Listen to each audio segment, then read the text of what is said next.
Previously on Funny Science I'm going to Fiction. answer this as Rex. He got decapitated, you insensitive person. It's a net What do armor. I get my dad? I get him roses for his grave.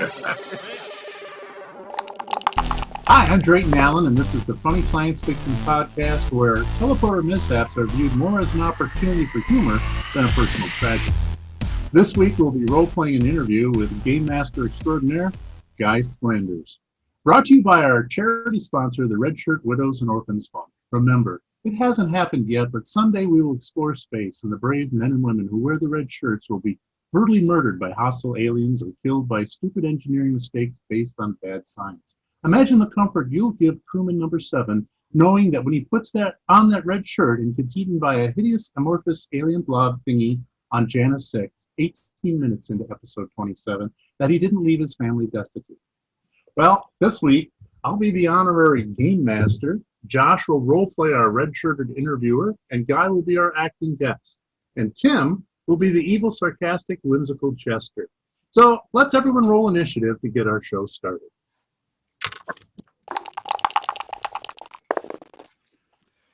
Oh. Josh, your turn. Well, wonderful. I'm going first. I'm going to roll my interviewing skill.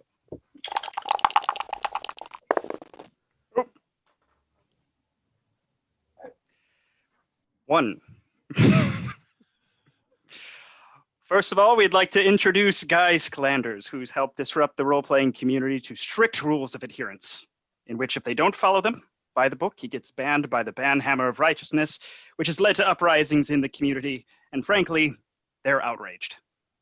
Guy, public wants to know, why do you hate on Star Trek so much? I think he'd love to answer, but I think he's frozen. He's frozen again. Darn. Oh, He's in shock. I actually don't think he's frozen. he's in shock. He's not He's in frozen. shock. Well, we tried. We tried. Poor guy and his internet. Oh, There. there, he's kind of back. He's His back. face moved. His face moved. He went from to But there you go. Now you're back. Now you're He's back. back. That was hilarious, actually. your face was frozen for the longest time. Like, oh my Like god, you're what have shocked. I done? I can't believe.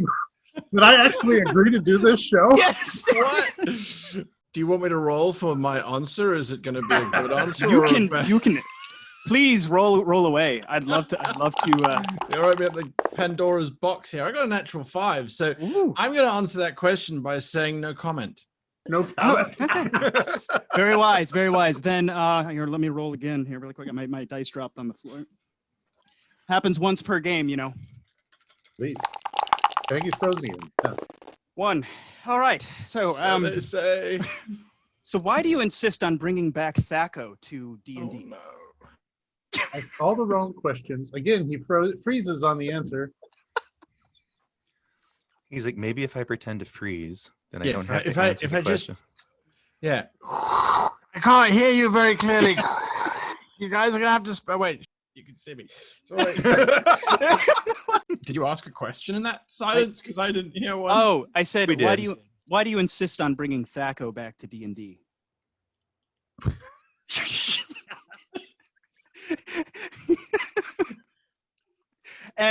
And for those listeners that don't know, Thaco is this beautiful table that everybody uses, and it's just so very, very useful. Not useful. Not at all. all. It's Oh my goodness. No. Why do I bring back Thaco? Because I want to kill the industry and end it all.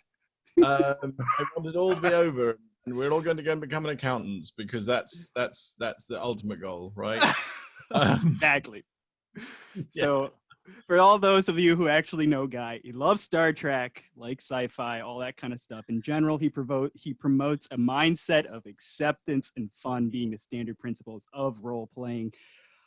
Your gaming will just be so much better when you follow his principles. As an individual who I've enjoyed this type of gaming and stuff, my gaming enjoyment went through the roof after watching your videos. So less about being an accountant, right? So Guy, welcome to the show. Thank you. Officially this time. Relax. I'm getting all tense. Going, wait, I didn't say that. Is that what you think? Really? What? Oh my god. I rolled a 1, okay? I can't. Right. You have to ask the exact absolute worst question when you roll. You know, when you fail it. Right. Absolutely.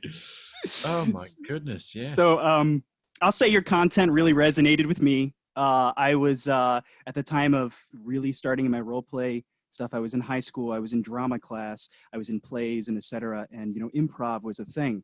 And I actually ended up teaching drama my senior year. And one of the standing principles that I think you really brought to the community too was the same one in improv, which is never deny. And that is because somebody in improv, if they want to play a safe role, they're gonna go, well, I have a cat in my pants, and the other person will be like, no, you don't. No, you don't. And I'll be like, well, that's just an easy way out, That's right? not a cat. Anyway. So It's a the jaguar. question- Sorry, couldn't help myself. So can you think of like an epiphany moment that you had where you just said to yourself, I don't want that to happen again. I don't want that to happen again in game, and promote your main message like that to in your content.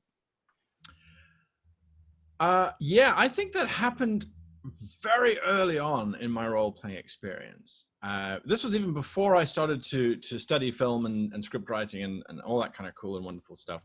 I was playing in a game with our dungeon master where we were using that awful Thaco thing. It was terrible. I all I know is that I couldn't hit anything. I think I was a wizard, and so it was like, no, you get one spell, and then that's it. You go and sit in your box, and you don't come out again until tomorrow. Done. Yeah, we were playing in this campaign, and we took over a sewer. We were sent down into the sewer to defeat kobolds. I mean, it's a stock standard adventure, right? But this was Noah had just let open the doors, and everyone was still trying to repopulate the earth type of. This is how long ago it was, and. So we didn't know. This was cool for us. This was brilliant. This is brilliant. So we cleared out the kobolds, and then we went, well, this is a great lair for our characters to take over. So we took over the lair, and the GM went, well, the Dungeon Master's Guide doesn't have anything on players having a lair. We were asking things like, well, if we get the oak doors, that will look better with the kind of the splotch in the water, but the mahogany doors might be stronger. Which one has more hit points? We were making our home, right? Apparently more concerned with the aesthetics. Well, that's what happens when you have a bunch of art students kind of playing. Yes. This one's prettier. This one's prettier. It's like, no, you cannot have mahogany with chrome. It doesn't work. How does it rate against a cobalt axe? I mean, you have to figure that out. And Right. Well, you see, that's the thing. So we were asking these kinds of questions. We were like, and he got so frustrated. He's like, listen, the rest of my campaign is set outside of the city, and you've now spent multiple sessions doing little odd jobs around the town to buy furniture for your place. We're like, yes, we're pimping our pad. I mean, that's what we're doing. Right? And he got so frustrated. Eventually, he said, you know what? There's a giant flood. There's a storm. There's everything gets washed away, and the sewers get sealed up by the city guard. And I remember going, well, now I don't want to play anymore, because that was that was what we were having fun with. Yeah. So for me, I think that was the biggest lesson that I ever learned. Was he wanted to tell his story, and we were getting in the way. And that for me was like, no, well, that's where it actually stops, and that's when we have to realize that we're all telling the story together. Yeah. And we've got to go where it takes us. It's collaborative, and that's the most amazing part of it. Yes, and I know you've mentioned that if you want to do that, go be a writer. Yeah, sure, Right. absolutely, yeah. It just don't be Seth Skorkowski. That's all. He's a good buddy of mine. He does some amazing YouTube videos on role playing. He's also a writer as well, and a maniac who tried to get me to ride a scooter naked through Gen Con last year. Thankfully, that did not happen. Yeah. That did not happen. We had beer instead, which I think was a better Smarter move, probably. Yeah. Because beer. But he is an author, so just be aware. That's what happens when you become an author. You. Hey, Drayton, is that what happens? Did you ride a scooter? I wouldn't know. Right through downtown Detroit. Hey! The term author is always very loosely used in regards to my work. So So you've been running games for a long time. You said since you're about like 14 or 15. And so you've had plenty of experience, but other than just experience, you're deeply involved, I'd say, probably more than any American would be, living in other places and traveling. And so you're a pretty cultured individual. So what cultures and cultural differences have you found to be most interesting as to where you've lived and et cetera that you think were pretty impactful to, oh, I suppose a people can do that or think that way?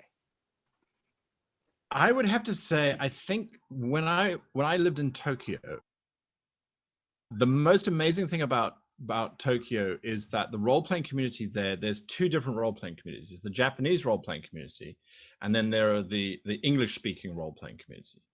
And because my Japanese is absolutely awful, and anyone who's Japanese will not tell you this because they'd be too polite, but they also wouldn't understand what the hell I was trying to say. But I could never get into the Japanese role-playing groups because they all wanted to speak English, and then it got complicated. But the foreigner group, the expat group, as they call it, was such an amazing experience because you'd sit down at a table to play and you'd have an American, you'd have someone from Germany, you'd have someone from Denmark, you'd have someone from Brazil. Because it's such a small community, everyone kind of congregated.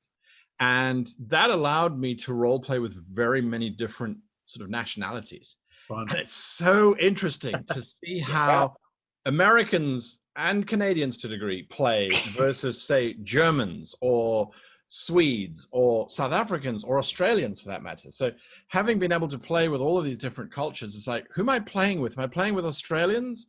Okay, the tone of the game has just gone down. The survivability of the characters has gone down. I really don't have to worry too much about them. They're just going to do their thing. I love Australians. They're absolutely amazing. If I'm playing with Americans, it's like, okay, I've got a lot of different people that are all going to want to be right. I will make sure that happens. If I'm playing with the Germans, it's, if I don't get it right, I will be executed because they will all be getting it right. And then they will tell me. They're very, very honest people. I do like that. It's wonderful. And I'm being absolutely awful to everybody, so it is as equally as I can. No, that's great. But yeah, I have noticed that personally. And people go, oh, but I'm completely different. You're like, yeah, you're absolutely right. You are completely different. You and everybody else are all completely different insofar as you're all the same. As soon as you started talking about the different cultures, I'm like, in my mind, I'm going, so when you play with Americans, he has a bunch of people who always think they're right and are probably drinking Budweiser, screaming, yelling, watch what I can do. Weak beer and strong opinions.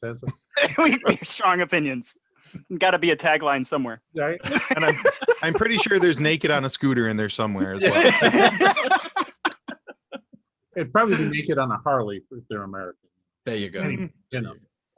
So I had a question about, as a writer, I role play. In fact, I got into writing kind of through GMing when my kids were younger, and I decided, no, they're doing the wrong things. I want to control the story, right? So, no. But in one writer's workshop I attended about world building, they described it as an iceberg where you build this massive world and 10% of it's poking above the surface, and there's another 90% kind of below the surface that gives you a resonance to the players in the game or the readers in the book. So how important is it to develop that 90% in your opinion? I must admit, and I'll be very forthright here, I have a very strong affiliation with World Anvil, who are world builders. Wonderful software. Absolutely. I mean, it's the stuff that they do there is mind-blowing. Yes. And that's why I support them. Yes. Personally, when I come to look at world building, for me, it is important that the people who live there are there and that they are responding as if they have lived there all their lives. So there is nothing more disingenuous, as far as I'm concerned, of walking up to an NPC and them behaving as if they are just pulled out of planet Earth, and there's no sense of them living in that space. So a lot of times people say, okay, well, what if your river doesn't? Rivers can only flow from this direction to that. You've got to have a perfect world map, and you've got to have a perfect this, and you've got to have a perfect that. And you go, well, the people living there, do they really know or care that their river flows up instead of down? If that's what the world is, then that's what the world is. So when you come to that kind of question of how much should you develop, how much of that 90%, because you're quite right. I mean, you're going to have all of this stuff in the background. Personally, I believe it's if you make the NPCs believe that what they are doing in their space is how it just should be, then then the rest of it kind of falls into place. I do develop some broad concepts. I go, okay, well, I need some organizations, and I need some of this, and I need some of that, and where are the PCs going to start? But a lot of the time, I will get the PCs to give me more information. I'll say, okay, well, you want to play a gnome? This is my big idea for gnomes. You develop it further. Tell me more about the culture. Tell me more about the naming and this and that. It's a different story if you're a writer. You don't have the drawing pool of other creators to ask them that kind of question. But again, there was something that I did. There was a director, John Borman, a British director. He made the film. One of his most famous ones was a film called Excalibur, which was released in, I think, 1983, 1984, somewhere around there. Don't shoot me. But I attended one of his script writing lessons, and he said the most important thing is close your eyes and walk down that street of that town or that village or in that forest, and you tell me what you are experiencing there. And if you believe it, then that's what should be there. And if it doesn't feel right to you, then it shouldn't be there. So I also, though, work in microcosm. So I don't try and develop the whole world at once. And I know people say, well, that leads to bitty world building. And sometimes it does, but as long as everybody is similar, that's okay. I mean, that's what I loved about going to Japan, and even here in the UK, is in Japan, you don't understand anybody if you don't speak Japanese. But you can still see when you sit at a restaurant, that woman over there, she's the leader of her group of friends. Right. That man over there is overworked and stressed and tired. He might be drinking a drink that I know nothing about and eating food that I wouldn't touch from 100 yards type of stuff. But he's still a person, and he's still tired, and his job is still wearing him down. So I don't know if that answers the question or not. But that's wonderful. Well, I'm kind of the reason I'm asking is really to justify my own laziness as a writer. Because I kind of developed this relaxed, I'll figure it out as I have to approach world building sometimes for my stories. And I'm just wondering, in your opinion, am I a slacker, or do I get a pass if my characters and other elements are really strong? Give me the truth. Yeah, no, absolutely. I think the one area we have to focus on is once you start a thread, once you plant your flag, from there it has to grow in a logical kind of way, or it needs to grow in an illogical way, right? But have some kind of logical reason behind it. A classic example is, and let me not draw from Japanese culture. Let me go from another culture. So in Africa, there's a group of people called the Zulus, and they're a very proud people. They're hunter-gatherers and some agrarian culture. And there was a very famous king, King Shaka Zulu, who effectively created the Zulu Empire and really revolutionized stuff. But his mother, her name was Nandi. And in Zulu, that means very nice, pleasing, happiness, that sort of thing. When she died, he declared that word was completely and utterly illegal, and that no one could ever use it ever again to describe something, because you would describe water as Nandi if it tasted nice, or the food would be Nandi. So after him, that word ceased to exist. So it creates a discontinuous illogicality in their word structures and that sort of thing. So if they had literature beforehand, they'd be using this word, and then suddenly it would stop. Wow. Now that might be you as the writer forgetting that you'd ever invented that word. But provided that when someone goes, hang on, but why aren't you using that word anymore? You go, oh, well, because you see, and this is you making it up on the fly. Right. 500 years ago, that word was banned by They banned the word. Yes. or whatever that kind of thing is. So we have these wonderful notions that there is this continuous thread in our world, and that as creators, we should try and get the same immaculate pattern, and it doesn't exist. Right. It doesn't exist, and it happens because people go, no, I don't like the color red anymore. Red is out.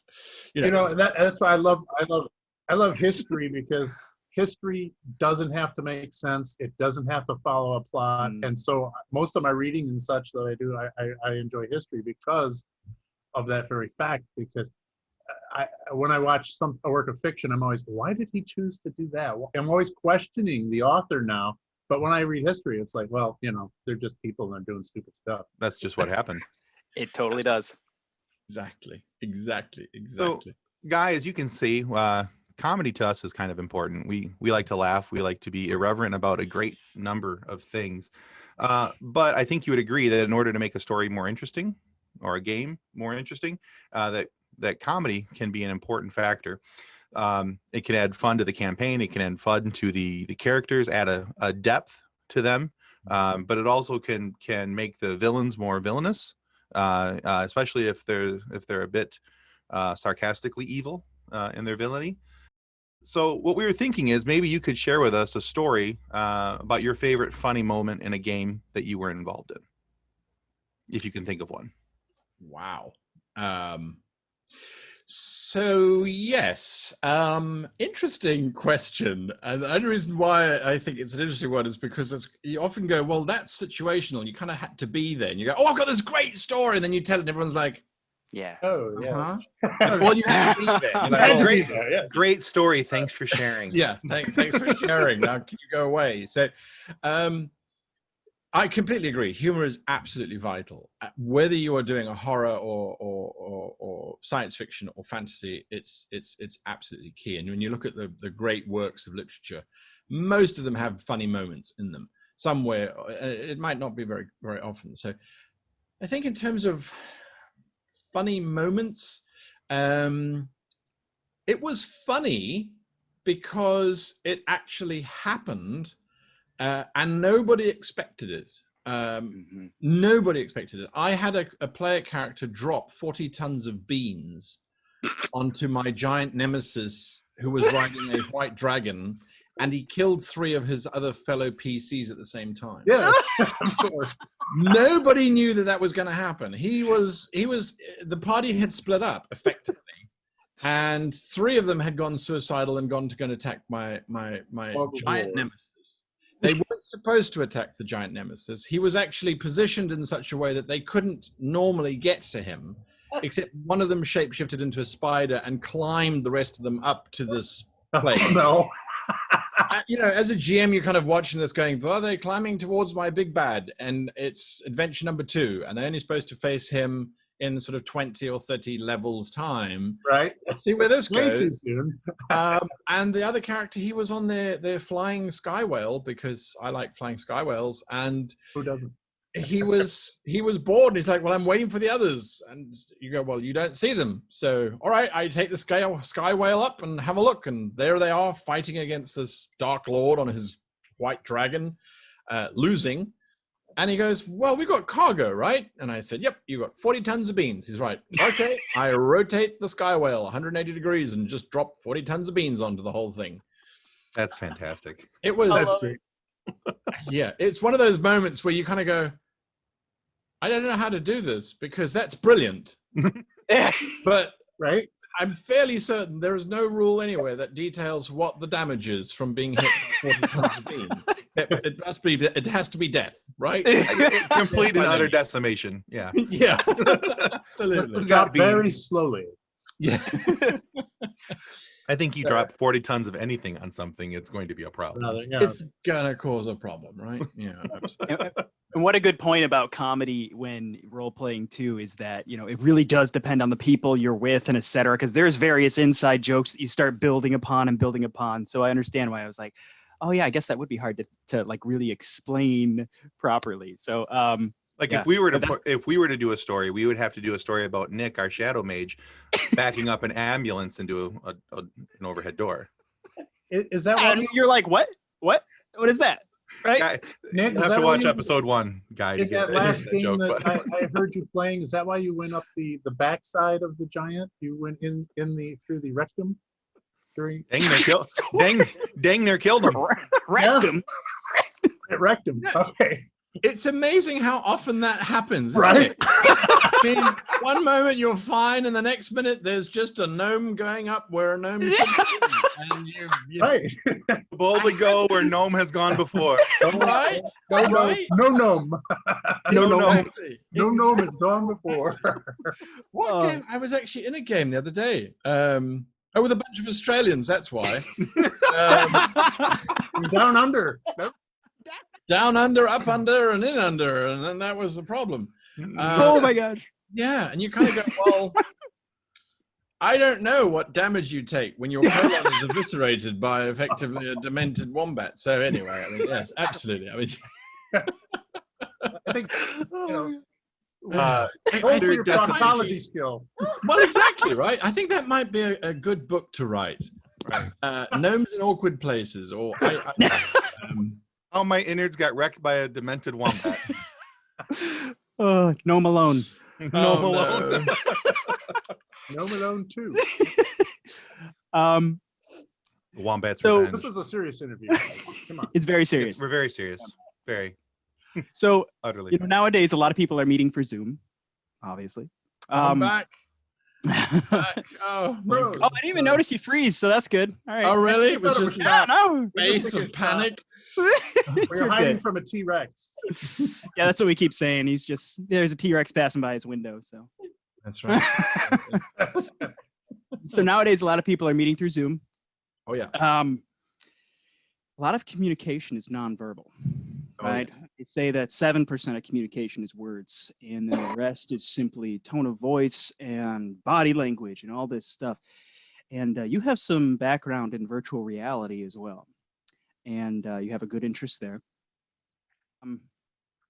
So with your advantage of both the beautiful accent as well as the police box you allegedly keep in your garage, how do you think the like a holodeck from Star Trek, how might that have how might you see a technology like that having a really larger role in the world of role play? When do you see that happening? Oh my. Did that goodness. inspire you at all?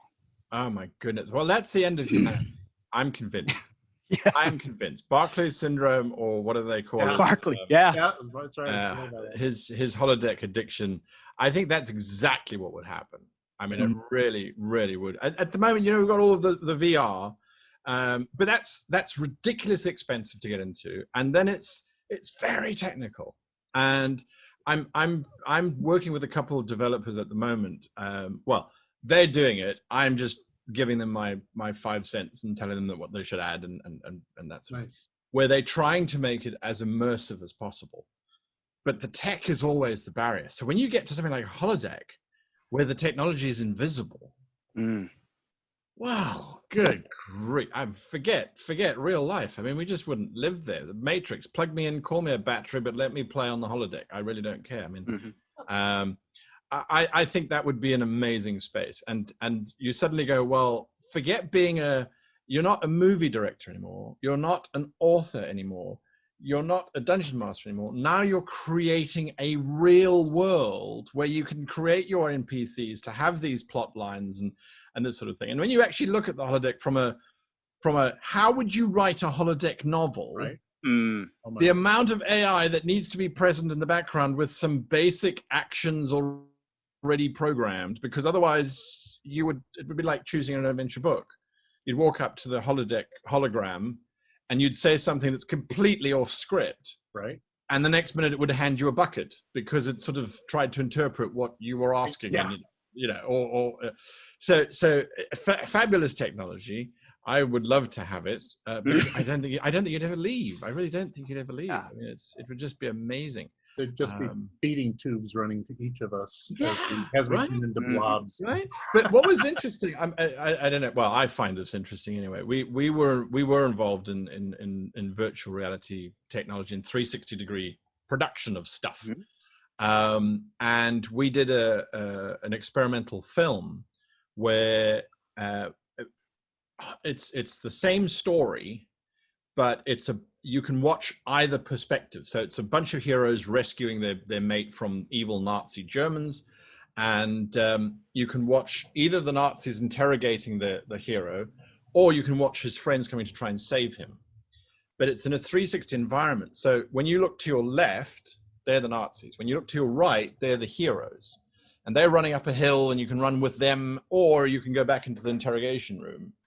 And we wrote it so that the dialogue meshed perfectly. So when the German was saying something, these guys were quiet, and that sort of thing. Technically, it was interesting to do. But what was so interesting was that the viewer has the choice to look anywhere, and they can look up and see planes flying over, and they can look at the dirt, and we put clues in the dirt for them to try and work out stuff, and because it's a full environment, right?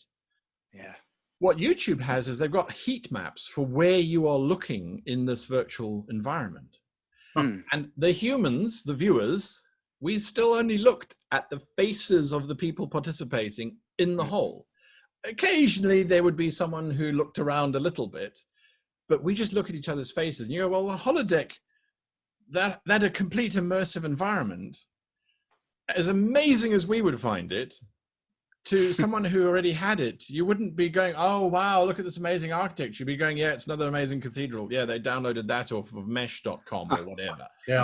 And I learn the people. So the story is still about the people. And so yeah, I find that fun.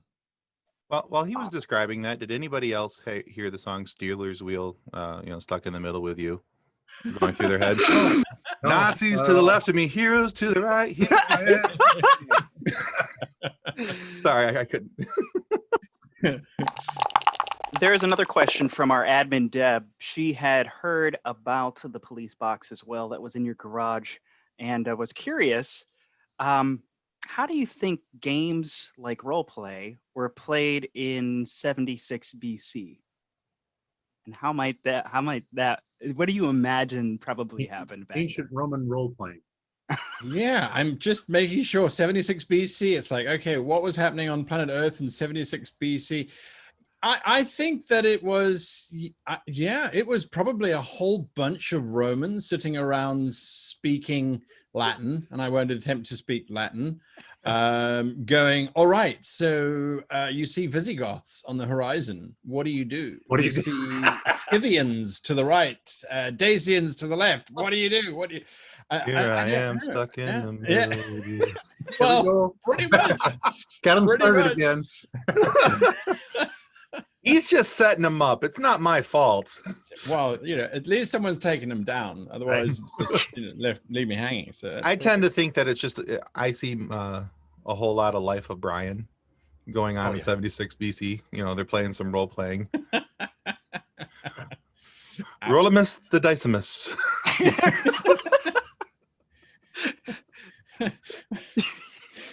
Well, at least the dice names haven't changed, right? They would still be dodecahedron and icosahedron, No, I didn't think about that. because that's kind of where we get them from. So at least that would be a thing. But do you have dice with Roman numerals? I wonder, I.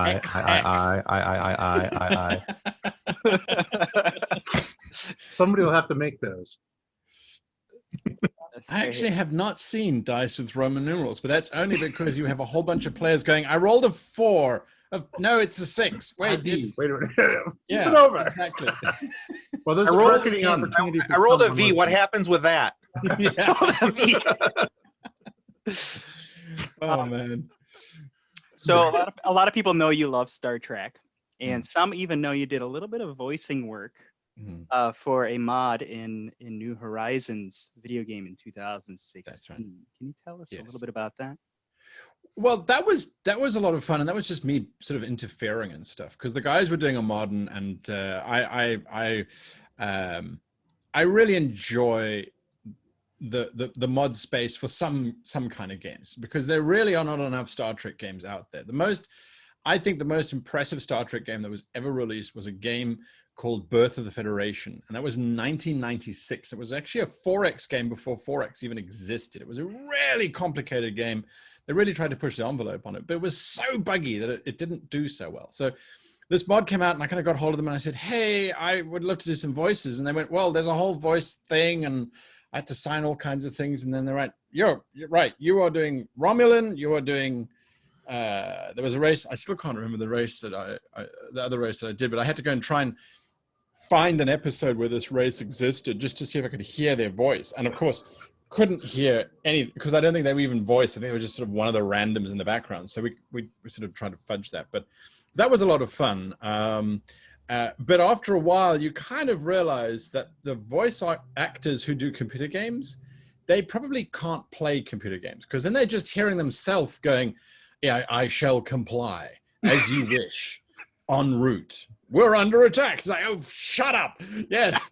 You know, but anyway, I mean, that was a lot of fun. That was a real lot of fun. And yes, Star Trek is a great passion of mine. Yeah. Especially if they're perfectionists, I would imagine that would be rough, you know, we're en route. Oh, I should have put more conviction behind that. Yes. We're under attack. Well, that didn't seem real. Yeah. I didn't believe it. Anyone else believe it? Very believable, no. Do you ever do that with your own videos? Kind of like over criticize your, like, I don't know. Mike. For myself, I do that all the time to myself, like over criticize and like, oh, I should have said it this way or that way.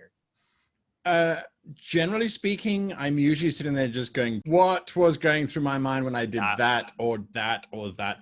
And actually this morning I was looking at videos from 4 years ago.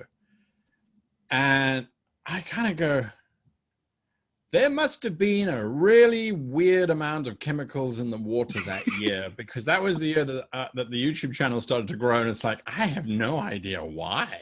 It was awful. The production quality was terrible. You know, anyway, you change, you learn, and you adapt. And as long as you can see that you were making mistakes, and then when you look at current stuff, you go, making less of those, you're progressing, and then that's a good thing. That's good. So Star Trek, didn't know what your current thoughts of Picard were. What do you like so far? What don't you like so far?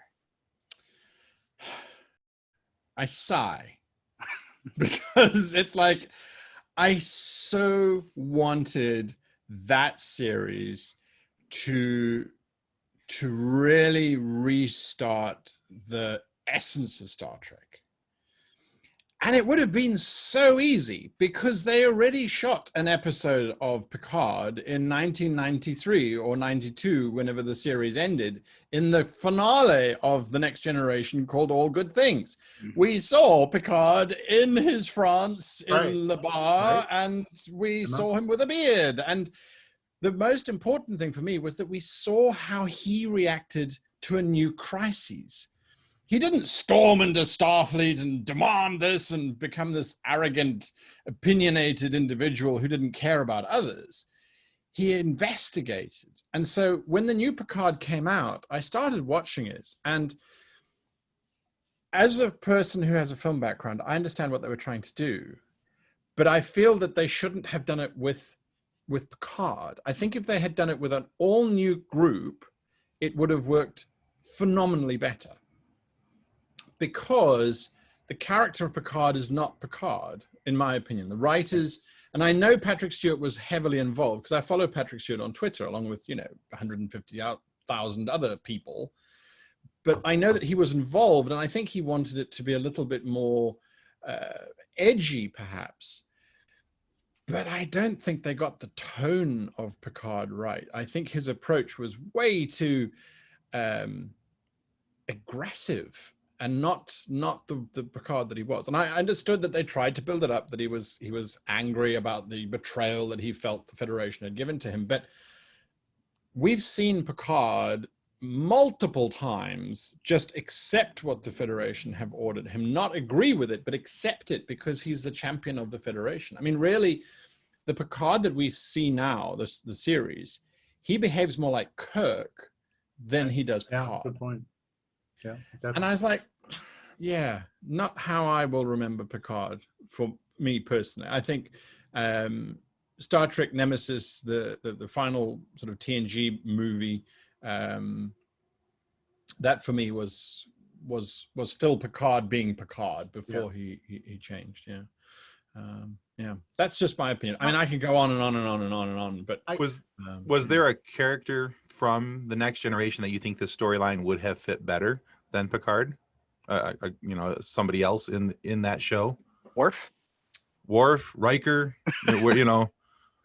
You said he was aggressive. I was just... Yeah. No, to be perfectly honest with you, I don't think so. I think that's why J.J. Abrams' original Star Trek film, when it aired, did so well from a relative position, because it was a complete reboot. There were none of the original actors except for Spock, but that kind of made sense from a narrative perspective. And he wasn't the lead character. He was in the background. Right. It was almost a cameo. It was a cameo, and I think it was a nice cameo. I do so too. That's why I think his reboot worked. And this Picard, to me, that, they were juggling with, well, Discovery has done so well because it's edgy sci-fi.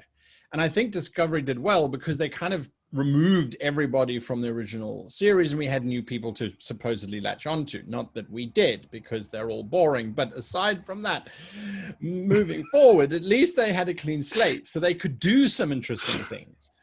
Whereas with Picard, it was like, oh, it's so nice to see Picard. It's so nice to see Fat Brent Spiner.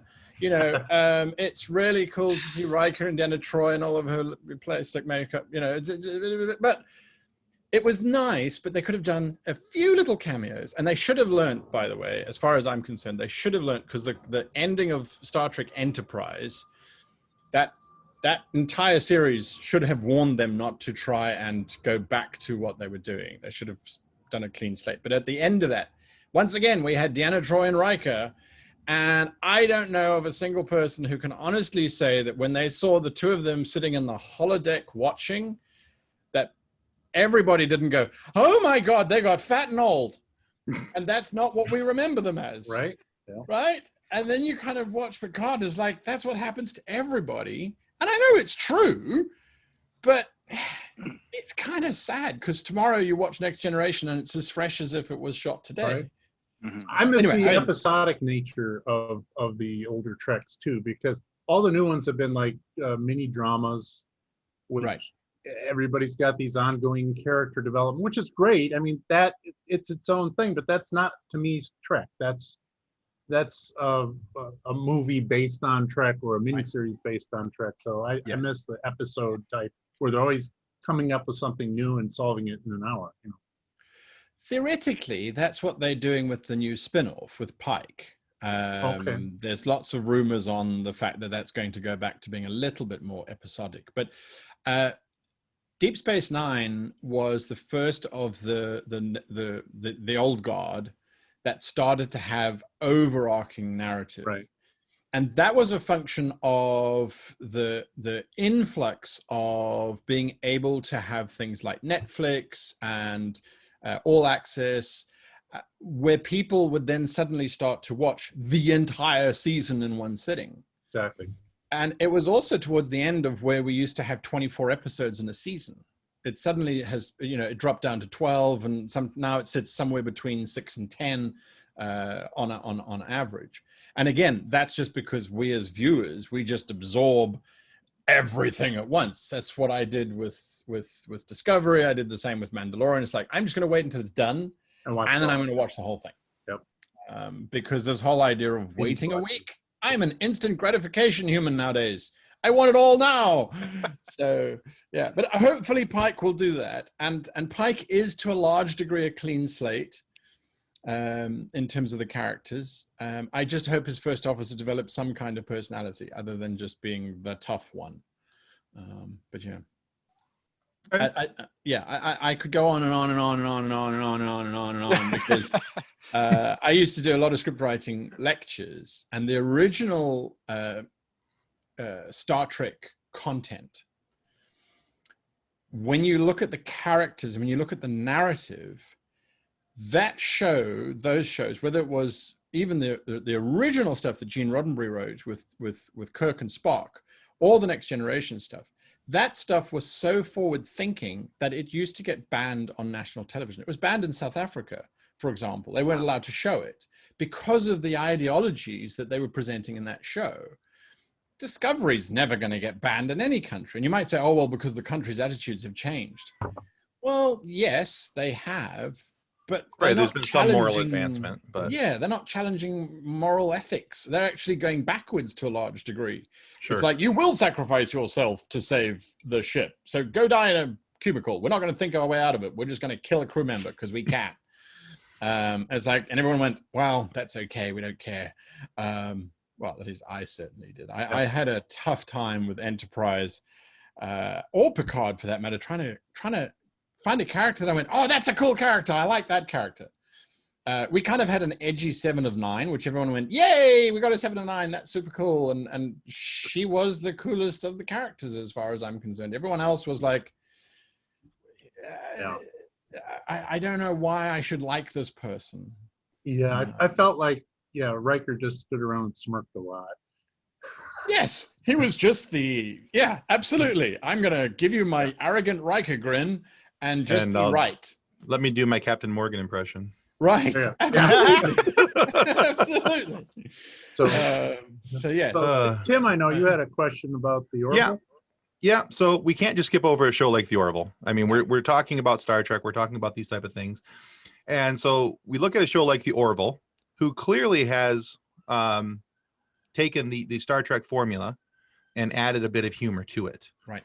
So tell me what you think, what they're doing right, and perhaps what you'd love to see it go to next in terms of the genre and what they're trying to do with it. Yeah. So, I mean, it's a brilliant show in terms of the content that they are showing. There's some episodes in the Orville where I look at it and I go, I don't know if this should be on television, if this is a kind of subject matter that we should be dealing with. And instantly you go, then this is exactly what should be on television, because they're questioning our ethics. You know, there's that one episode where it's gender reassignment for Bortus's child. And you're like, holy moly, this is so intense. This is such a debate. This is exactly what Star Trek was doing in the 60s and in the 80s, and is not doing anymore. Now we don't care. Now we're just falling back on standard sci-fi tropes. So I thought the Orville was absolutely brilliant. I haven't seen the last season because I don't have Hulu or whatever's currently hosting. Yeah, I think it's on Hulu right now. I think it's on Hulu, yeah. But the first season blew me away from that perspective.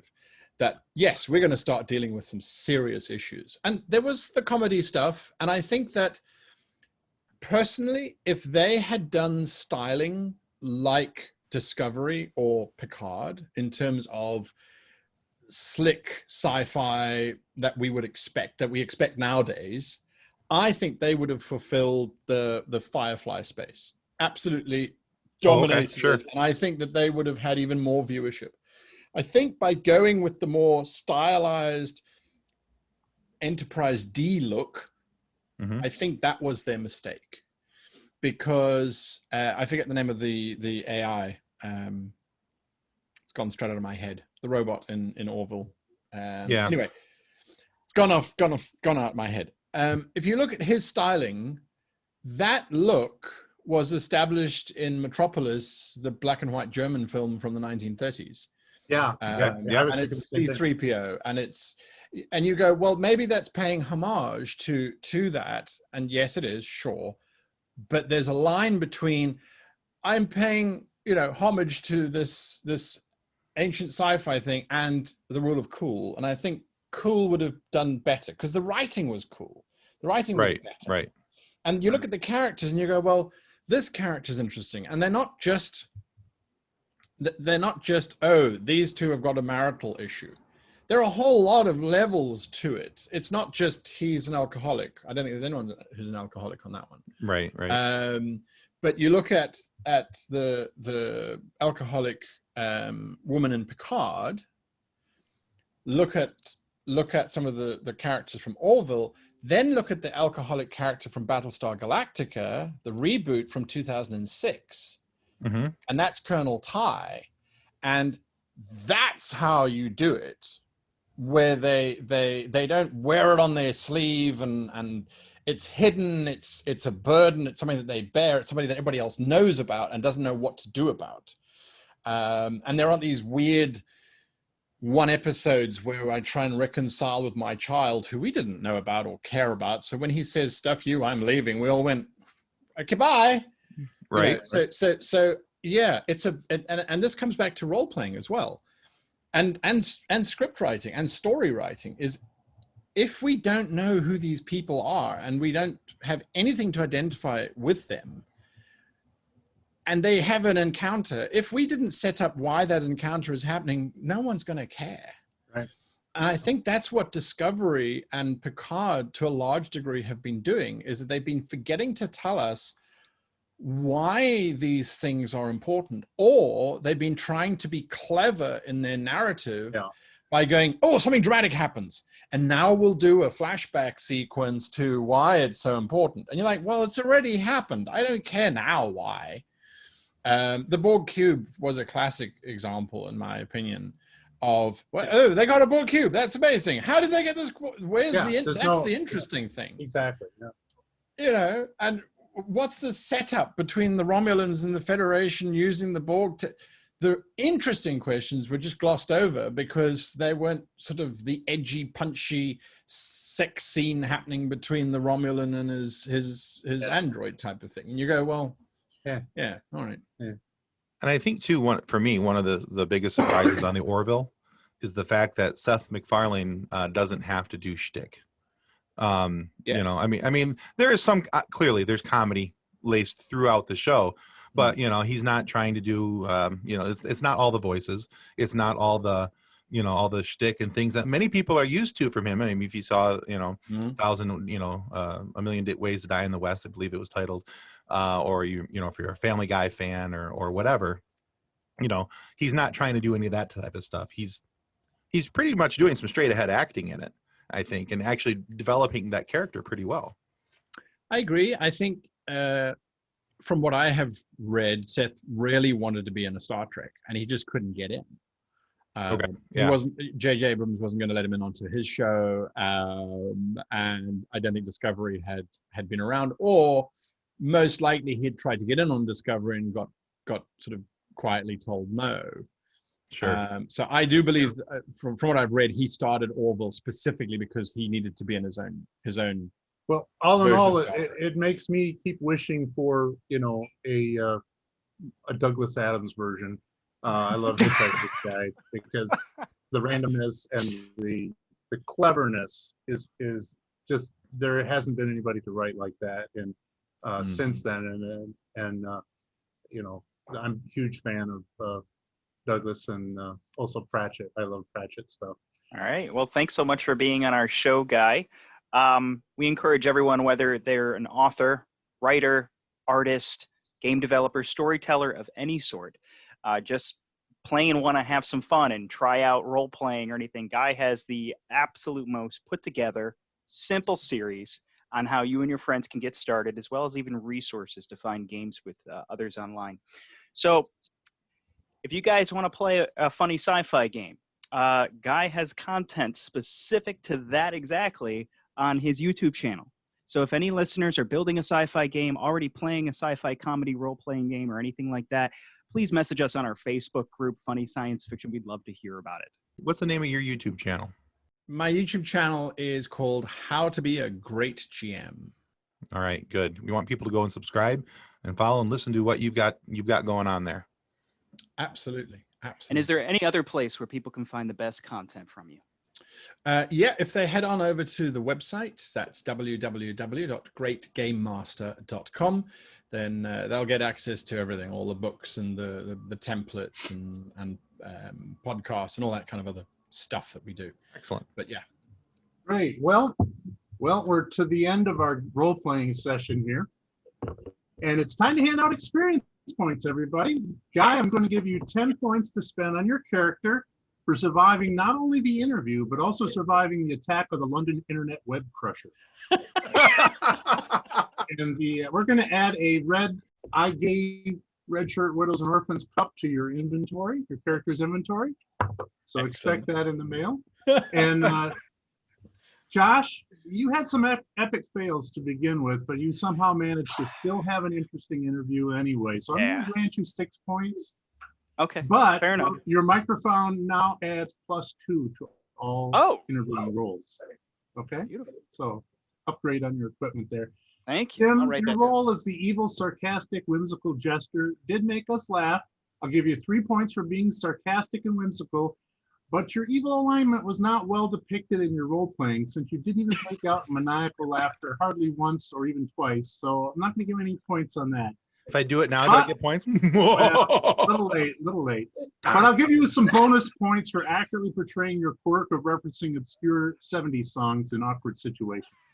Okay? Yes. So I'll give you, 2 more points for that. Well, thank you, Guy. So this has been a blast. We really enjoyed it. And again, I can't say enough that if people who want to learn about being a great game master need to go to your greatgamemaster.com website and look at your YouTube channel. And we really enjoyed having you on the show. And, friends, don't forget about those who have boldly gone forever, our dear red shirts and their the ones they've left behind, the Red Shirt Widows and Orphans, who we have kindly begun a fund for. If we invest even as little as 10 cents now, by the 23rd, 24th century, it'll be worth a lot. So thanks a lot, guys. So much. You are so awesome. Thank you, guys. Thank you for listening or watching. Don't forget to subscribe and like us on your favorite podcast platform and YouTube. If you've enjoyed our podcast, why not come join our Funny Science Fiction Facebook group too? It's filled with giggle-worthy memes and gags. Visit our website, www.funnysci-fi.com. That's funnysci-fi.com. You can also support us on Patreon, where you can get transcripts, bonus episodes, and other fun merch. That's at patreon.com/funnysci-fi. Look for links in the podcast description. On behalf of the rest of the hosts of Funny Science Fiction, we'd like to thank you for listening to this episode. If you'd like to be a guest on one of our future episodes, please contact us by means of our Facebook group, Funny Science Fiction. You can find us on Twitter or Instagram using the handle @FunnySci-Fi, or you can go to DraytonAllen.com and click the Contact Me link at the bottom of the page. Thanks again. Hope you enjoyed the episode. Copyright 2020 by Drayton Allen. Original music by Jordan Michaels. Reference to any specific product or entity mentioned in this podcast does not constitute an endorsement or recommendation of or by Funny Science Fiction or its sponsors. The views expressed by guests are their own, and their appearance on the program does not imply an endorsement of them or any entity they represent. If you have questions about this disclaimer, please contact us via email at DraytonAllen@DraytonAllen.com.